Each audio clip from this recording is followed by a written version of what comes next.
In today's video, I'm going to teach you how to fix YouTube 60 FPS lagging on Google Chrome. If high frame rate videos feel choppy or drop frames in Chrome, this walkthrough will help you clean up the browser, rule out extension conflicts, and adjust a key performance setting. Start in Chrome and open the menu by clicking the three dots in the top right corner. From there, open Settings. This takes you to Chrome's Control Center, where we can make a few targeted changes. In Settings, head to Privacy and Security. We'll start by clearing junk that can slow playback. Choose Clear Browsing Data. In the dialog, pick a time range. Selecting all time is the most thorough.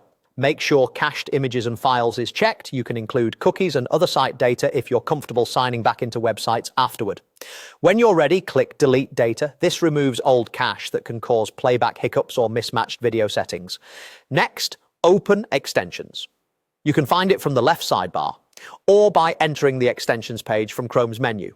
On the Extensions page, toggle every extension off to disable them temporarily. Extensions that touch video, audio, or ad filtering can interfere with smooth 60 FPS playback, so this quick blanket disable lets us test Chrome in a clean state without uninstalling anything.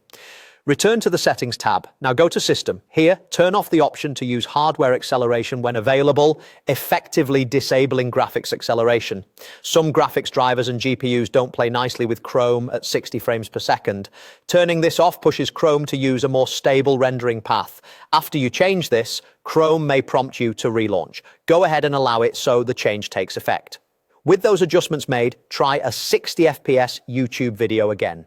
If playback is smooth, you can re-enable your extensions one at a time to identify any culprit, keeping the rest disabled until you find the one that triggers stutter. If you still see lag, you can leave hardware acceleration off or experiment with turning it back on later if your drivers are updated. That's it. By cleaning cached data, temporarily disabling extensions, and adjusting graphics acceleration, you give Chrome the best shot at steady 60 FPS on YouTube.